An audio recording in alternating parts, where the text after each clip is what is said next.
పిల్లలకు ఆటపాటల ద్వారానే విద్యను నేర్పించండి. తప్పు చేసిన తర్వాత నేర్చుకున్నది శాశ్వతంగా ఉండిపోతుంది. సమతుల ఆహారం తీసుకోవాలి, ఆరోగ్యంగా ఉండాలి. ఆరోగ్యంగా ఉన్నప్పుడే 1, 2 కంప్లీట్ అయ్యడానికి ఆ విద్యార్థులు ధారాళంగా చదవలేకపోతున్నారు.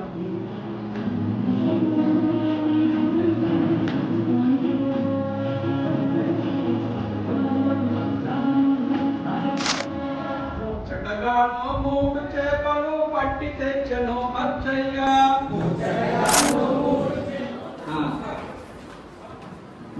మీకు నచ్చిన సర్కిల్లో నడవచ్చు.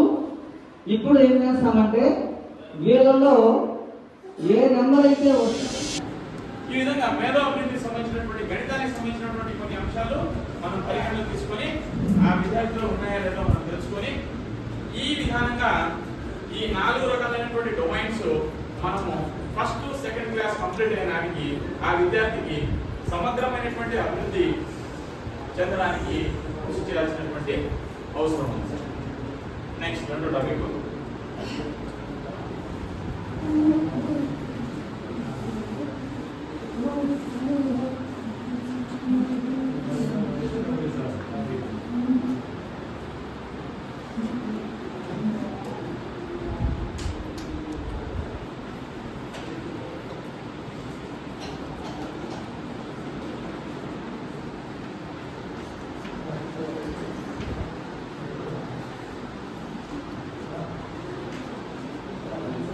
దేశవ్యాప్తంగా ప్రాథమిక స్థాయిలో విద్యార్థులకు అస్సర్ నివేదిక ఏమని తెలియజేస్తా ఉందంటే సార్ 1, 2 కంప్లీట్ అయ్యటానికి ఆ విద్యార్థులు ధారాళంగా చదవలేకపోతున్నారు.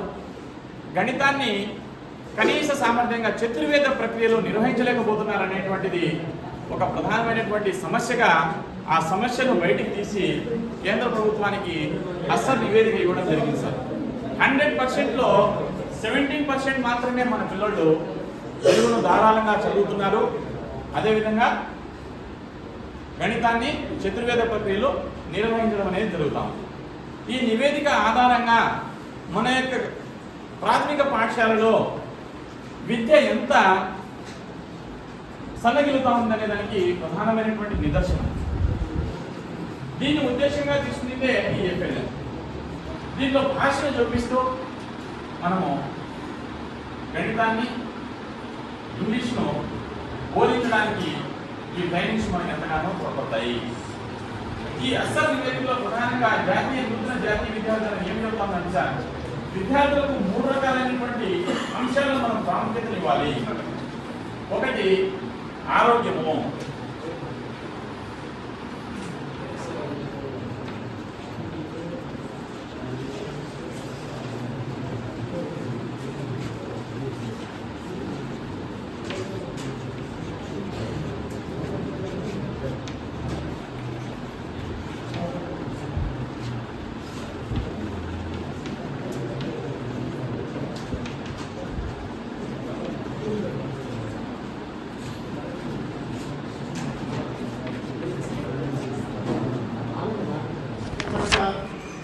సార్ అదేం చెప్పండి సార్ అని మన దగ్గరికి వస్తాడు.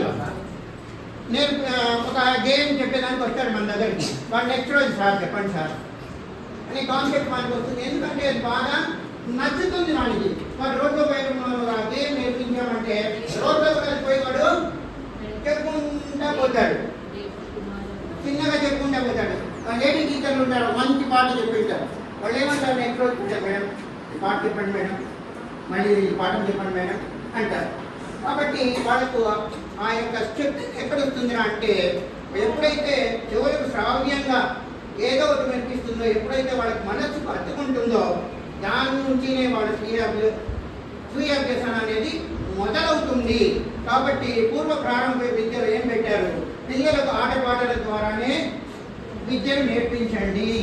మీరు వాళ్ళతో కలిసి పాడండి, మీరు వాళ్ళతో కలిసి ఎగరండి, మీరు వాళ్ళతో ఎంజాయ్ చేయండి అనేటువంటి ఉద్దేశంతోనే ఈ ఎఫ్ఎల్ఏ కార్యక్రమం పెట్టారు. ప్రభుత్వం కూడా ఒక పాలసీని తీసుకొని వచ్చింది. అదే పాలసీలో ఉండేది ఎలా ఇంప్లిమెంట్ చేయాలనే దానికి మనం ఇవన్నీ ఇప్పుడు మనము తెలుసుకుందాం. మళ్ళీ ఇంకోటి ఏమది, ప్రత్యక్ష అనుభవాల ద్వారా. ప్రత్యక్ష అనుభవాలు అంటే ఎట్లా కలుగుతాయి పిల్లలు? చూడటం ద్వారా. ప్రత్యక్ష అనుభవాలు కావాలంటే మనం ఏం చేయాలి? బొమ్మలు గీయాలి. ఓకే, బొమ్మలు. ఓకే సార్, బొమ్మలు. జంతు ప్రదర్శన సార్, అట్లా field visit. Okay sir, field visit. ఒక గేమ్ ఇచ్చేసి దాన్ని పొడిగించమనడము. ఏం సార్? గేమ్ గేమ్ ఇచ్చి పొడిగించడం.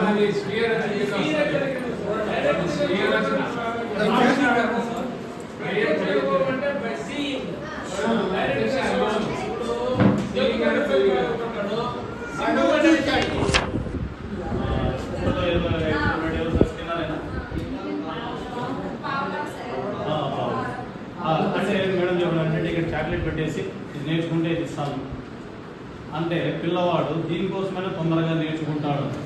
ఇక్కడ మనం ఏం నేర్పిస్తున్నాం సార్?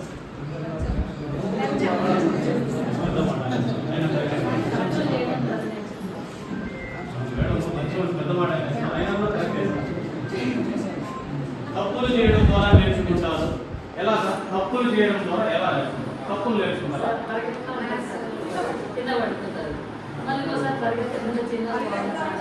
మా స్కూల్లో అయితే నేను కంట్రోలే చేయలేకపోతున్నా సార్. ఎన్నిసార్లు పడినా, ఎన్నిసార్లు చెప్పినా ఎగ్జాంపుల్ తప్పులు చేయడం ద్వారా నేర్చుకుంటారు అంటే ఖచ్చితంగా రాయడం తప్పులు రాసింటాడు, చదవడం తప్పులు చదువుతాడు, అప్పుడు చెప్తాను నేర్చుకుంటాడు. కానీ తప్పు చేసిన తర్వాత నేర్చుకున్నది శాశ్వతంగా ఉండిపోతుంది సార్. ఒకేసారి కరెక్ట్ గా చేస్తే మొబైల్ చేసేది పిల్లవాడు అదే సార్. ప్రతిసారి వాడే నేర్చుకోడు, తప్పు చేసింటాడు, మళ్ళీ ఏ రూట్లో పోవాలో ఆ రూట్లో పోతాడు. మనమైతే తప్పు చేయము, ఒప్పు చేయము, గమ్మనుంటాం. దాన్ని పట్టుకొని ఏం చేస్తే ఏమైపోతుందో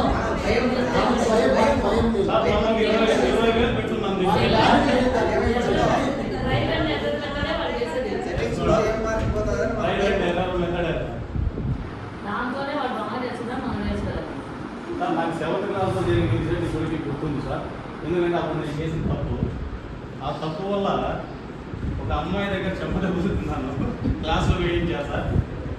వేరుశనగ వేర్లలో ఉండే బుడపల్లో ఏముంటుంది సార్? రైజోబియం.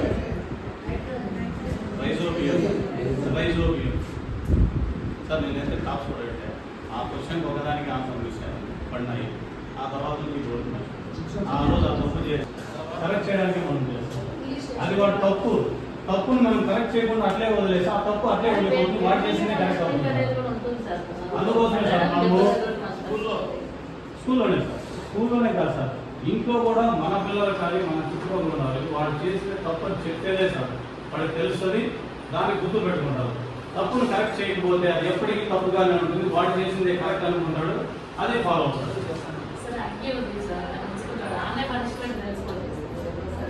అది స్పెషల్గా వచ్చేసింది సార్. చెప్పాడు నిప్పు ఉంది అక్కడ వెళ్ళి పట్టుకోరు, ఎర్రగా ఉంది పట్టుకోవాలి. మినిస్టర్ ఆఫ్ మానవ వనరుల అభివృద్ధి శాఖ అని ఉండింది. దాన్ని మళ్ళీ అంతకుముందు మినిస్ట్రీ ఆఫ్ ఎడ్యుకేషన్ ఉండింది. 85లో మానవ వనరుల అభివృద్ధి శాఖ అనేది పెట్టారు. దాన్ని రద్దు చేసి మళ్ళీ కూడా ఇప్పుడు మళ్ళీ మినిస్ట్రీ ఆఫ్ ఎడ్యుకేషన్ అనే మార్చున్నారు. ఇంకా ఇంప్లిమెంటేషన్ మార్చాలి కానీ ఎడ్యుకేషన్ పాలసీలో నిజంగా ఉపయోగపడే విధానం ఏం మార్చాలి? ఒకటి గ్యాప్ మార్చాలి. అప్పుడెప్పటి నుంచి చెప్తానే ఉంటారు, తర్వాత గందరగోళం ఏంటి అలా గవర్నమెంట్. ఇప్పుడు గవర్నమెంట్లో అంగన్వాడీలు ఎక్కువ వచ్చేది వెళ్తూ ఉంటారు. ఇలా అడిగినారు, వాళ్ళు తిప్పినారు, గందరగోళం చేసిన టోటల్గా గవర్నమెంట్ స్కూల్స్ ఎక్కినాక ప్రైవేట్ స్కూల్కి వెళ్ళిపోయినారు. ఇక్కడ టెక్నాలజీని ఉపయోగించి టీచర్లను అప్డేట్ చేద్దాం చూస్తూ ఉంటారు. ఇప్పుడు ఒక యుద్ధం నేర్పియాలంటే కత్తి చేతికిచ్చి పట్టుకొని తిప్పరా అని చెప్పి మరి వాళ్ళకి ప్రాక్టీస్ చేయాలి. చేసి వాటి ఆట లోపం అనేది అవగాహన ఉండే ద్రోణాచార్యుడే ఉంటాడు అర్జునుడికి ఇచ్చేటప్పుడు బాగా పెట్టుకోవాలి ఆయన చూడాలని చెప్పాలి. వేసినాక నువ్వు బలాంటాను పొరపాటు చేసినామని చెప్తే మనం ఎక్కడానే లేదు. ఇక్కడ మనకి ఈ మధ్యన ఒక ఏదో ట్రైనింగ్ ఇచ్చారు. దాంట్లో చూస్తే అసలు ఎంత ఉండాలి, సిలబస్ ఏమో ఉంటుంది, ఏ టీచర్ దాన్ని ఓపిక చెప్తారో తెలియదు. ఇంప్లిమెంటేషన్ ఎక్కడ స్కూల్లో ప్రాబ్లం వస్తుంది, ఏంటంటే చేసినారు. ఇప్పుడు రిపీట్ పడినారు, ఇంకా ఎన్నో రకాల ట్రైనింగ్ ఇచ్చినారు. మళ్ళీ అసలు కమిటీ ఏం చెప్పింది, 2వ తరగతిలో ఉండే చిన్న వ్యాఖ్యాన్ని 8వ తరగతి కూడా చదవలేదంట. ఎవరిని తప్పు, టీచర్లు తప్పనే అంతసేపు చెప్తున్నారు. కానీ ఈ పాలసీని ఇంప్లిమెంట్ చేస్తారంటే గవర్నమెంట్ ఎందుకు రెస్పాన్సిబిలిటీ తీసుకోవడం లేదు? టీచర్లు తప్పే, పనిష్మెంట్ ఇవ్వు. కానీ ఎందుకు వాళ్ళు రెస్పాన్సిబిలిటీ తీసుకోవాలి? ఎక్కడ పొరపాటు జరుగుతుంది, ఎందుకు టీచర్లు చెప్పలేకపోతున్నారు? ప్రమోషన్ సిస్టమ్ పెట్టినారు. ఎక్కడ వాడి పిల్లడికి ఎక్కడ ఎగ్జామ్ అనేది లేకుండా అప్ టు 10th వరకు సంవత్సరం ఉంటుంది పబ్లిక్ తీసేసి 10th వరకు పెట్టినారు. అందరి పిల్లలు ఒకే రకం స్టాండర్డ్ ఉంటారు. ఒకరు 3వ తరగతికి 5 ఏళ్ళ మెచ్యూరిటీ ఉంటుంది, లేదు ఒక 3వ తరగతిలో 5 ఏళ్ళ సిలబస్ చేసి స్థానంలో ఉంటుంది. ఒకడు 10 ఏళ్ళైనా 6, 7 తరగతులు కూడా మినిమంలో రావు. అందరినీ ఒకే ఘాటం కట్టేమని ఒకసారి మనం ఫస్ట్ క్లాస్లో ఎన్రోల్ అయితే ప్రమోట్ చేసుకుంటూ పోతాం. వాడికి ఆడవాడికి వ్యాఖ్యలు, పాఠాలు, ఇంగ్లీషు, గ్రామరు, మ్యాథ్స్ చెప్తే ఏమర్థం చేసుకుంటాడు. అప్పుడు టీచర్ ఏం చెప్పలేనప్పుడు టీచర్ ఏం చేసుకోలేక వదిలేస్తాడు. వాడికి ఏమర్థం కానప్పుడు వాడు వదిలేస్తాడు. వాడిని పట్టుకొని రేపు బయట కంపెనీలు వచ్చి వాళ్ళు ఎవరో వచ్చి బయట అవుట్సోర్సింగ్ వచ్చి ఎగ్జామ్ పెట్టి మీరు చదవలేకుండా వాస్తవం నేను చదవలేదు. ఎందుకు చదవలేకపోతున్నాను? ఇన్నేళ్ళుగా ఇప్పుడు 10-12 ఏళ్ళు వస్తారు కాబట్టి చెప్తానే ఉంటారు, వీళ్ళు ట్రైనింగ్లు ఇస్తూ ఉంటారు. ఎక్కడ పొరపాటు జరుగుతుంది, దీనికి రెక్టిఫికేషన్ ఎక్కడ? యాక్చువల్లీ ఎగ్జామ్ ఉంది సార్. 27వ తేదీ 28వ తేదీ అందరూ ఎగ్జామ్ పెట్టారు. 5వ తరగతిలో క్వశ్చన్ పేపర్ తీసుకున్నాం 4 పేజీలు. 1వ తరగతిలో క్వశ్చన్ పేపర్ తీసుకుంటే 8 పేజీలు. 5వ తరగతిలో ఇంగ్లీష్ పేపర్ తీసుకుంటే 10 టీచర్లు ఫెయిల్ అవుతారు. మొన్న 5వ తరగతి ఎగ్జామ్ క్వశ్చన్స్ ఇచ్చారు. అది కూడా ప్రిపోజిషన్స్, వర్బ్స్, అడ్వర్బ్స్ ఇవే ఇచ్చారు.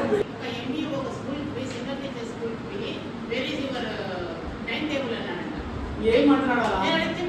ఏది అవసరం? ఏది అవసరం?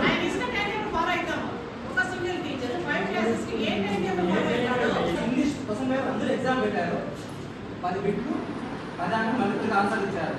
10 కూడా గ్రామర్ ఇచ్చారు. ప్రతి టీచర్ చేత లెసన్ చెప్పించిన తర్వాత గ్రామర్ వర్క్ చేయించినారు. మళ్ళీ టోటల్ స్కోర్ బ్యాండ్రాస్ ఉమెన్ కలామిక్ చిల్డ్రన్ ఒక లెసన్ పక్కగా చెప్పింటారు. దాంట్లో verbs, adverbs, prepositions, simple presentation, simple past tense total A to Z చెప్పే ఉంటారు. టోటల్ 10 పాయింట్స్ 10 క్వశ్చన్స్ గ్రామర్ ఇచ్చారు. మనకు వచ్చినటువంటి మనం అందరం వేరేమంటారు, weightage, easy, average, difficult formula వేసుకొని క్వశ్చన్ పేపర్ తయారు చేస్తారు. 10కి 10 క్వశ్చన్లు అక్కడ ఏం చేశారు, గ్రామర్ ఇచ్చారు. కంటెంట్ ఎక్కడ వచ్చింది అక్కడ?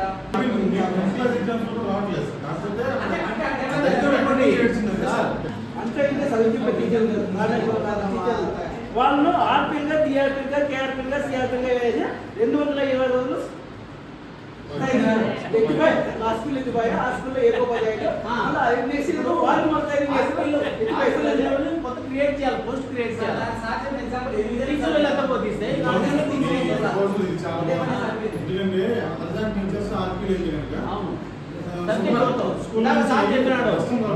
ఎడ్యుకేషన్ పాలసీ తయారు చేస్తే కస్తూరి రంగరాజన్ అంట. ఆయన దేంట్లో ఉంటాడు? ఇస్రో. ఆయనతో పోయి ఎడ్యుకేషన్ పాలసీ చేయమంటే ఏం చేస్తాడు? ఎవరిని అలా ఎడ్యుకేషనిస్ట్ని, సైకాలజిస్ట్ని వేయాలి. వాళ్ళు ఇతర దేశాల్లో వయసు 3 నుంచి పీపీ స్కూల్ అని అంటూ ఉంటారు. అక్కడెక్కడో ఫిన్లాండ్ ప్రపంచంలో నెంబర్ 1, 7 ఏళ్ళ వరకు స్కూల్కే పంపినంటారు. 7 ఏళ్ళ తర్వాత స్కూల్కి పోతున్నారు, హాఫ్ డే స్కూల్. కానీ వరల్డ్ కాంపిటీషన్ లో నెంబర్ 1 ఇంగ్లాండ్ కాదు సార్, మన ఉత్తరాది రాష్ట్రాల్లో కూడా సేమ్ అంతే సార్. 8 to 11, 8 to 1. ఎందుకు వస్తాము? మనం ఎందుకు అంత పిల్లల్ని కనీసం నిలబడుకోవాలంటే కూడా ప్రైవేట్ స్కూల్లోనే లేదా గవర్నమెంట్ అంగన్వాడీకి పంపిస్తాను. ఆ నుంచి దిద్ది ఫైనల్ ఎందుకు రాలేకపోతున్నాం? ఏ కాంపిటీషన్లో వస్తున్నాం? నోబెల్ ప్రైజ్ ఎందుకు రాలి ఇండియాకి? మనము భారతదేశం నెంబర్ 1 దాంట్లో దీంట్లో మరి బడుగుడు ఇప్పుడు డీప్ సీ కేబుల్ చేసినాడంటాము. ప్రపంచం అలకల్లో అయిపోతుంది. 53 లక్షల కోట్లు ఒక్క కంపెనీ షేర్ చేయాలి, ఒక్క రోజులో పడిపోయిందంటే వాడు 50 కోట్లతో చేసినారు, వాళ్ళు 1000 కోట్లతో. మనం పోనీ మనం ఏమైనా నాలెడ్జ్లో తక్కువ అంటే ప్రపంచంలో పేరు మోసిన అన్నింటికి సీఈఓ మనోళ్ళే. నడిపించే కానించి ప్రజానాదాలు కానించి ఎందుకు? ప్రజల ఆలోచన విధానం, పథకాలు వస్తే చాలని మనదే తప్పు ఉంది. మనల్ని ఎట్లా మీకు ఏం చేయాలి, ఎట్లా రెస్పెక్ట్ చేయాలని పొలిటీషియన్ తక్కువ లేదు. వెనక్కి మనమే అర్థం చేసుకునేసి రిజాల్వ్ చేసుకోవడం తప్ప అసలు సమస్య ఏంటి దాన్ని ఎందుకు మనం మార్చుకోలేకపోతున్నాం?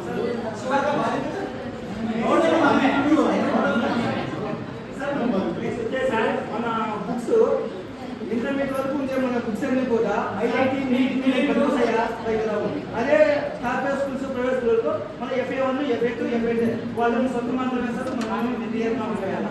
మీరు ఎక్కడికో ఇంటర్మీడియట్కి వెళ్ళారు, సపోజ్ నవోదయ ఎగ్జామ్ కి నవోదయ స్కూల్ వాడు క్వాలిఫై అవ్వాలంటే వాడు రెగ్యులర్ గా చదువుతున్న సిలబస్ తో క్వాలిఫై కాలేడు.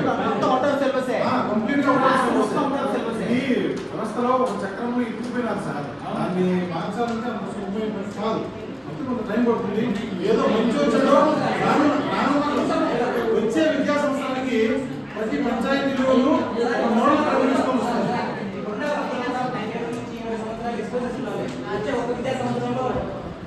రానున్న విద్యా సంవత్సరం నుంచి, నేను విద్యా సంవత్సరం మాత్రమే అనట్లేదు, వచ్చే విద్యా సంవత్సరం నుంచి ప్రతి పంచాయతీలో ఒక మోడల్ ప్రైమరీ స్కూల్ వస్తుంది. ఒకవేళ ఆ మోడల్ ప్రైమరీ స్కూల్లో ఏమైనా సత్ఫలితాలు విశేషంగా కనబడితే ప్రభుత్వం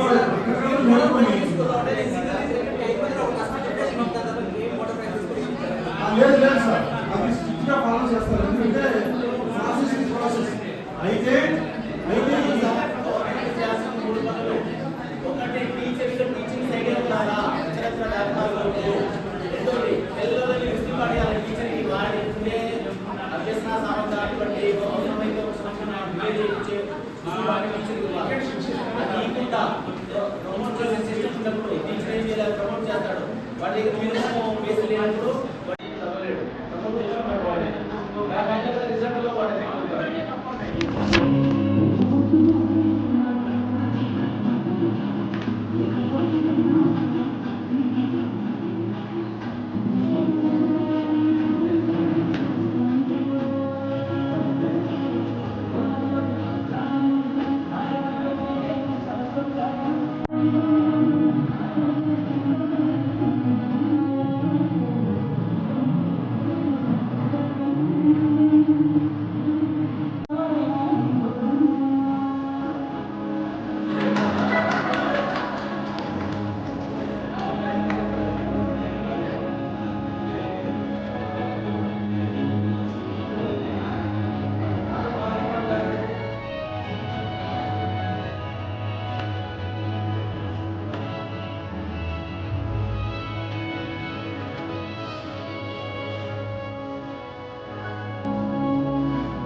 ముచ్చటగాను 3 చేపలు పట్టి తెచ్చెను అచ్చయ్య.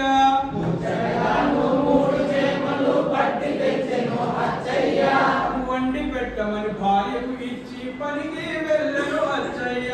వండి పెట్టమని భార్యకు ఇచ్చి పనికి వెళ్ళను అచ్చయ్య. వండి పెట్టమని భార్యకు ఇచ్చి పనికి వెళ్ళను అచ్చయ్య. వండి పెట్టమని భార్యకు ఇచ్చి పనికి వెళ్ళను అచ్చయ్య. వడ్డించమని కంచం పట్టుక తిరిగి వచ్చను అచ్చయ్య. వడ్డించమని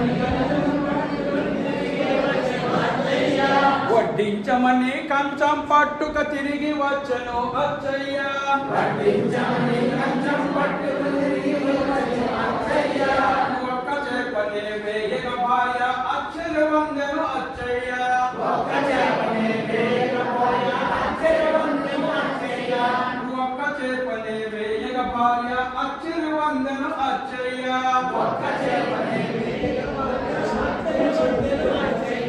మిగిలిన 2 చేపలెక్కడని భార్యను అడిగను అచ్చయ్య. మిగిలిన 2 చేపలెక్కడని భార్యను అడిగను అచ్చయ్య. మిగిలిన 2 చేపలెక్కడని భార్యను అడిగను అచ్చయ్య.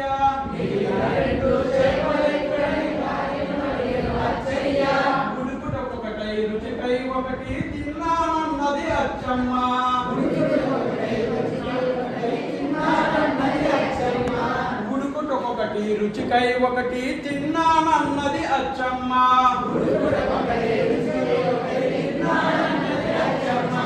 ఎలా తింటివే రెండు చేపలని గుర్రుగా చూసెను అచ్చయ్య.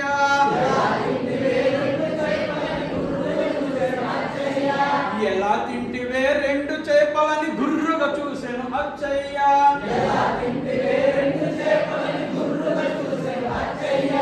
ఇలా తింటేనని తిరిగి చూపించను అచ్చమ్మ. ఇలా తింటేనని మిగిలిన చేపను తిరిగి చూపించను అచ్చమ్మ.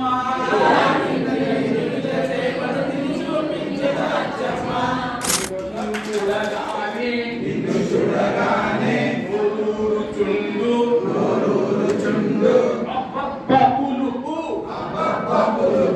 అబ్బబ్బ పులుపు తిననే తినను నీకు కావాలా మీకు కావాలా ఎవరికి వద్దా పడేస్తున్నాను పడేశాను. అన్నవాడే కాని అన్నమయ్య అన్నవాడులే పుణ్యభూమి చుట్టూర పరిపై కాపులే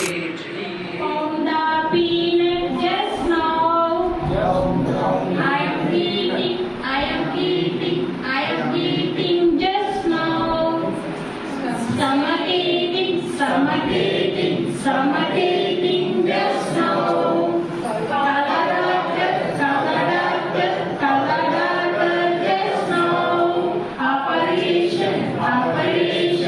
Operation just now. I am alright just now. Thank you doctor just now. Bye bye doctor just now. Lucky person ఎలా ఎన్నుకోవాలి? ఇప్పుడు మ్యూజిక్ స్టార్ట్ అవుతుంది. మ్యూజిక్ స్టార్ట్ అయిన తర్వాత మీరందరూ ఏదో ఒక సర్కిల్లో నిలబడుకోవాలి. ఈ 4 సర్కిల్లో ఏదో ఒక సర్కిల్లో అయితే ఉండాలి. సర్కిల్ లోపల మీరు రౌండ్ తిరుగుతూ ఉంటారు. ఎప్పుడైతే మ్యూజిక్ ఆగిపోతుందో అప్పుడు మీకు నచ్చిన సర్కిల్లో మీరు నిలబడండి. ఓకేనా? Okay sir. Start sir.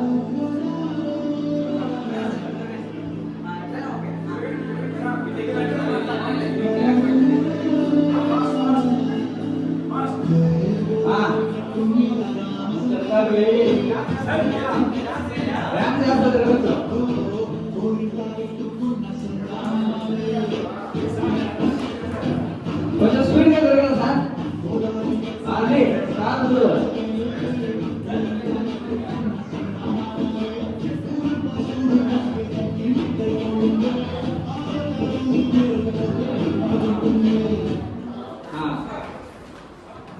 మీరు మీకు నచ్చిన సర్కిల్లో నిలబడచ్చు. ఇప్పుడు ఏం చేస్తామంటే వీళ్ళలో ఏ నెంబర్ అయితే వస్తుందో ఆ నెంబర్ వాళ్ళందరూ కూడా అవుట్ అయిపోతారు. ఓకే, ఏదో ఒక నెంబర్ చూడండి. ఒక్కరు మాత్రం ఒక చీటీ తీయండి. ఆ నెంబర్ చెప్పండి మేడం. నెంబర్ అందరూ అవుట్. మీరందరూ కూర్చోండి.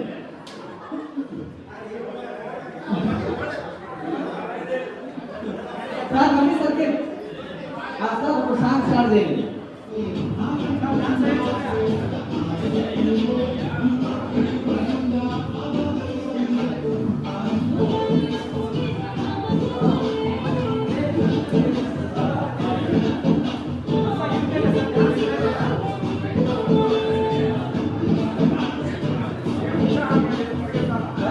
పరిగెత్తల్లా లాస్ట్ ఛాన్స్. ఒకటోసారి రెండోసారి మూడోసారి ఒక టీం మేడం.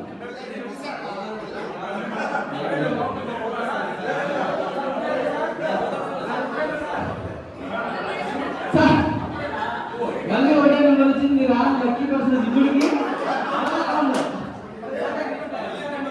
ప్రతి దానిలో నిలబడాలి. లాస్ట్లో మీకు ఇద్దరు ఉన్నారు అనుకోండి, అప్పుడు ఖచ్చితంగా ఏదో అక్కడ ఇక్కడ నిలబడాలి.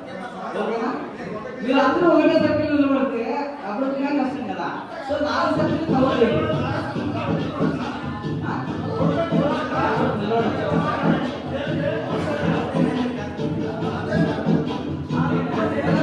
మళ్ళీ అదే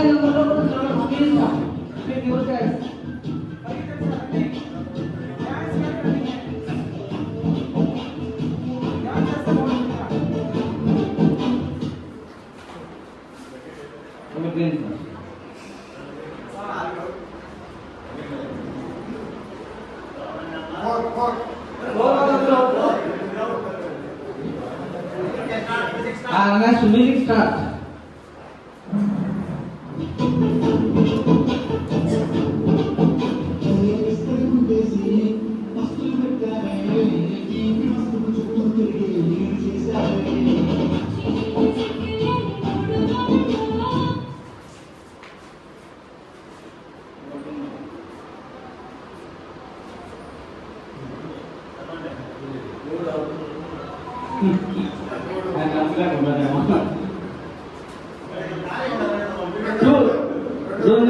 అంటే నెంబర్ 2 అవుట్. నెక్స్ట్ మళ్ళీ మీకు ఎంతమంది ఉన్నారు సార్?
సో ఇద్దరే ఉన్నారు.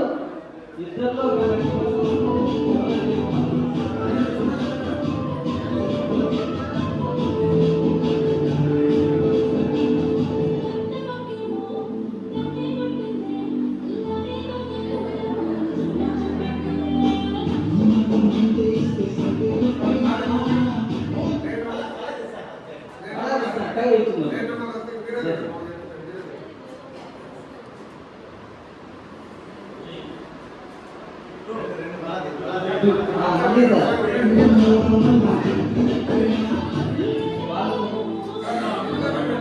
అప్పుడు 2 నెలలు పెట్టాలి.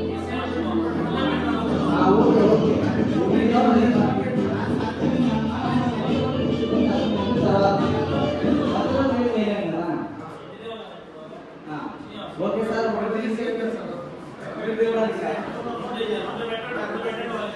అందుకే నెక్స్ట్ టైం అందదు.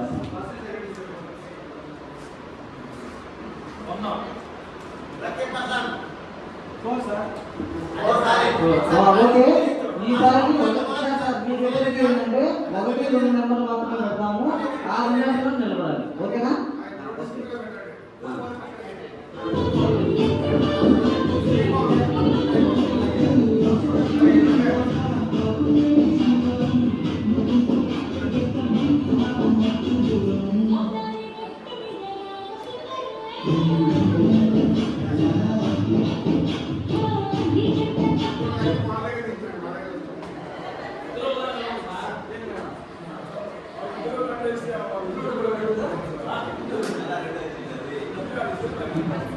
One.